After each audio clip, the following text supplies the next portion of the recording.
तो दोस्तों आज हम फिर से आपके लिए लेकर आए हैं देश दुनिया की सभी ताजा बड़ी खबरें। फटाफट एक एक कर विस्तार से आज आपको बताएंगे, तो वीडियो को अंत तक जरूर देखें। दोस्तों वीडियो बनाने में हमें काफी मेहनत लगी है, तो वीडियो को दिल से लाइक कर दें। जी हां दोस्तों, पहली खबर में आपको बता दें कि पाकिस्तान से मोदी अमित शाह को लगा बड़ा झटका। पाकिस्तान ने चोरी छुपे भारत के खिलाफ सीमा पर तैनात किए ड्रोन, भारत के लिए खतरे की घंटी। वहीं आपको बताएंगे दोस्तों की मुजफ्फरनगर दंगों में शामिल भाजपा विधायकों के योगी ने लिए केस वापस, नहीं बताया कोई भी कारण। कोर्ट बोला हमें चाहिए जवाब। वहीं आपको बताएंगे दोस्तों कि अफगानिस्तान से आए सिख और हिंदू शरणार्थियों को मोदी सरकार जल्द देगी CAA के तहत भारत की नागरिकता, मुसलमानों को नहीं देने का किया ऐलान। वहीं आपको बताएंगे दोस्तों कि मोदी सरकार के संपत्ति बेचने के विरोध में उतरी ममता बनर्जी, कहा देश की संपत्ति है भाजपा, ये मोदी के बाप की नहीं। वहीं आपको बताएंगे दोस्तों कि यूपी में एक और नाम बदलने की तैयारी में जुटी योगी सरकार, मियागंज का नाम किया जाएगा मायागंज। वहीं आपको बताएंगे दोस्तों कि राहुल गांधी ने एक बार फिर से मोदी सरकार पर बोला हमला, कहा सबसे पहले मोदी ने बेचा ईमान और अब बेच रही है भाजपा देश। तो सभी खबरों को आपको बताने वाले हैं दोस्तों, वीडियो को लाइक कर दें। इसी बीच बढ़ते दोस्तों अगली खबर की ओर, तो पाकिस्तान से लगा मोदी अमित शाह को बड़ा झटका। पाकिस्तान ने भारत के खिलाफ सीमा पर चोरी छुपे ड्रोनों को किया तैनात। जी दोस्तों आपको बता दें, ये बड़ी खबर सामने निकल कर आई दोस्तों की पाकिस्तान से आज मोदी अमित शाह को बड़ा झटका लगा है। पाकिस्तान ने भारत के खिलाफ चोरी छुपे राजस्थान की सीमा पर अपने ड्रोनों को तैनात कर दिया है, जिसका खुलासा सैटेलाइट इमेज से हुआ है और मोदी अमित शाह के पसीने छूट गए हैं। दरअसल आपको बता दें कि पाकिस्तान ने दिल्ली से कुल 500 किलोमीटर दूर अपने बहावलपुर एयरबेस पर चीन के बने इन ड्रोनों को तैनात किया है। इसका खुलासा ताजा सैटेलाइट इमेज से हुआ है। इस ताजा सैटेलाइट इमेज में देखा जा सकता है कि भारत की राजस्थान सीमा के नजदीक बहावलपुर पाकिस्तान के एयरबेस पर ये ड्रोन दिखाई दे रहे हैं, जिसके बाद मोदी अमित शाह की मुश्किलें बढ़ गई हैं। दरअसल आपको बता दें कि ये ड्रोन काफी ताकतवर हैं और ये ड्रोन भारत के खिलाफ कभी भी साजिश रच सकते हैं। दरअसल आपको बता दें कि पिछले 4-5 महीने से भारत के खिलाफ सीमाओं पर ड्रोन पाकिस्तान की तरफ से भेजे जा रहे हैं और जम्मू कश्मीर में भी एक हमला ड्रोन से हुआ था, जिसके बाद उम्मीद जताई जा रही कि कहीं राजस्थान सीमा से दिल्ली के लिए पाकिस्तान इन ड्रोनों को ना उड़ा दे और हमले भारत पर ना कर दे। तो ये बड़ी अपडेट आई दोस्तों, मोदी सरकार ने सेना को अलर्ट पर रख दिया है। इसी बीच पर तो दोस्तों अगली खबर की ओर, तो देश की संपत्ति बेचने को लेकर ममता ने मोदी पर बोला हमला, कहा संपत्ति देश की है भाजपा या मोदी के बाप की नहीं। जी दोस्तों आपको बता दें, ये बड़ी खबर सामने निकल कर आई दोस्तों की पश्चिम बंगाल के मुख्यमंत्री ममता बनर्जी एक बार फिर से केंद्र की मोदी सरकार के विरोध में उतर आई है। दरअसल आपको बता दें कि कल ही केंद्र की मोदी सरकार ने ऐलान किया था कि वह देश की 6000 करोड़ रुपए की सरकारी संपत्ति को बेचने वाली है। वहीं आपको बता दें कि इस फैसले का ममता बनर्जी ने जमकर विरोध किया है। ममता बनर्जी ने इस फैसले का विरोध करते हुए केंद्र की मोदी सरकार पर हमला बोला। ममता बनर्जी ने कहा कि संपत्ति देश की है भाजपा या मोदी की नहीं। आगे ममता बनर्जी ने आरोप लगाते हुए कहा कि संपत्ति को बेचने से मिले पैसे का इस्तेमाल चुनाव के दौरान विपक्षी दलों के खिलाफ ममता बनर्जी के साथ किया जाएगा। उन्होंने कहा कि मैं इस बात की निंदा करती हूं कि मोदी सरकार देश की संपत्ति बेच रही है। ममता बनर्जी ने कहा कि ये तो ना मोदी की संपत्ति है और ना ही भारतीय जनता पार्टी की संपत्ति है, जिसे वह अपनी मर्जी से बेच दे। ममता बनर्जी ने कहा कि जिस तरह से भाजपा पूरे देश की संपत्ति बेच रही है, उससे भाजपा को शर्म आनी चाहिए। उन्होंने हमारे देश के लिए कुछ भी नहीं खरीदा, लेकिन बेचने के लिए किस तरह से तैयार हो गए। तो ममता बनर्जी ने ये बड़ा हमला बोला है। इसी बीच पर दोस्तों अगली खबर की ओर, तो मुजफ्फरनगर दंगों में शामिल बीजेपी विधायकों के केस योगी ने लिए वापस, नहीं बताया कोई कारण।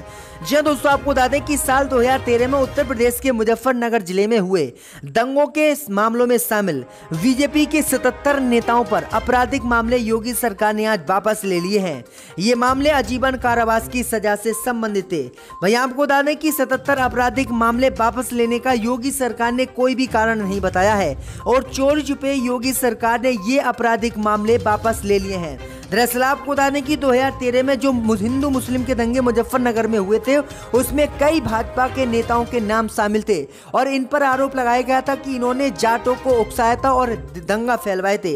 वहीं आपको बता दें कि चोरी छुपे योगी सरकार ने इन सभी अपने विधायकों के केस आज वापस ले लिए हैं, जिसके बाद पूरे प्रदेश में ये चर्चा का विषय बन गया है और लोग बोल रहे हैं कि आखिरकार कोई भी अत्याचार करे या कोई भी गलत काम करे तो उस पर इस तरह से मुकदमे वापस नहीं लिए जा सकते। तो ये बड़ी अपडेट आ रही दोस्तों की योगी सरकार ने बिना कोई कारण बताए अपने विधायकों के केस वापस ले लिए हैं। इसी बीच तो दोस्तों अगली खबर की ओर तो तालिबान से प्रताड़ित सिख और हिंदू शरणार्थियों को मोदी सरकार देगी जल्द भारत की नागरिकता, मुसलमानों को नहीं। जी दोस्तों आपको बता दें ये बड़ी खबर सामने निकल कर आई दोस्तों की नागरिकता संशोधन कानून के तहत तालिबान से प्रताड़ित अफगानिस्तान छोड़ने पर मजबूर हुए सिख और हिंदू शरणार्थियों को मोदी सरकार जल्दी भारत की नागरिकता देगी।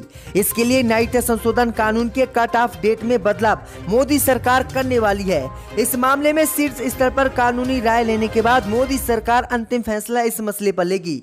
दरअसल आपको बता दें कि नागरिकता संशोधन कानून के प्रावधानों के मुताबिक 31 दिसंबर 2014 तक भारत आए पाकिस्तान, अफगानिस्तान और बांग्लादेश के मुस्लिम छोड़ हिंदू, सिख, पारसी सभी को भारत की नागरिकता दी जाएगी, लेकिन मुसलमानों को नहीं। इस बीच खबर सामने निकल कर आई दोस्तों की अफगानिस्तान पर तालिबान ने एक बार फिर से कब्जा किया है और इसलिए वहां से सिख और हिंदू शरणार्थी भारत के लिए आ रहे हैं और इन सभी शरणार्थियों को मोदी सरकार नागरिकता संशोधन कानून के तहत नागरिकता देने वाली है और इसका ऐलान जल्दी मोदी सरकार कर सकती है। तो ये बड़ी अपडेट आ रही दोस्तों। इसी बीच बट दोस्तों अगली खबर की ओर तो राहुल गांधी ने मोदी पर बोला हमला, कहा सबसे पहले मोदी ने ईमान बेचा और अब बेच रहे हैं देश। जी दोस्तों आपको बता दें कि कांग्रेस के पूर्व अध्यक्ष राहुल गांधी ने मोदी सरकार के निजीकरण का एक बार फिर से विरोध किया है और निजीकरण का विरोध करते हुए बुधवार को मोदी सरकार पर बड़ा हमला बोला है और कहा है कि राष्ट्रीय हितों के संरक्षण की बात करने वाली इस सरकार ने अब अपना ईमान भी बेच दिया है।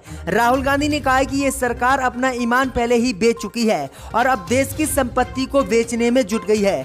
गांधी ने ट्वीट किया है कि हमने जो भी 70 साल में देश को अर्जित किया और देश की संपत्ति बताई उसे मोदी सरकार कुल 7 सालों में अपने पूंजीपति मित्रों को बेच रही है और हमारे देश के युवाओं को अंधकार में ढकेल रही है। राहुल गांधी ने मोदी पर हमला बोलते हुए कहा कि सबसे पहले मोदी सरकार ने अपना ईमान बेच दिया और अब देश को बेच रही है। राहुल गांधी ने कहा कि जिसने पहले अपना ईमान बेच दिया वो देश को क्यों नहीं बेचेगा, क्यों पीछे हटेगा। तो ये राहुल गांधी ने बड़ा हमला मोदी सरकार पर आज बोला है। इसी बीच बट दोस्तों अगली खबर की ओर तो कल्याण सिंह के निधन पर शोक जताने पर अलीगढ़ मुस्लिम यूनिवर्सिटी के वाइस चांसलर की आलोचना, छात्रों ने किया विरोध।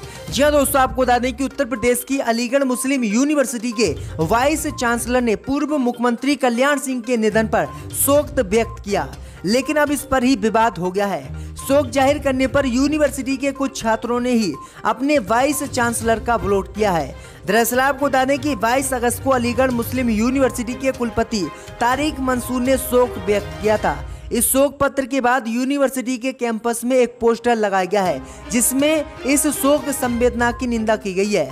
पोस्टर में लिखा गया है कि वाइस चांसलर द्वारा कल्याण सिंह के निधन पर शोक व्यक्त करना शर्मनाक है, क्योंकि कल्याण सिंह ने बाबरी मस्जिद विध्वंस की घटना के मुख्य पात्रों में से एक थे। उन्होंने सुप्रीम कोर्ट के आदेश का उल्लंघन किया और उन्होंने बाबरी मस्जिद को तोड़वा दिया।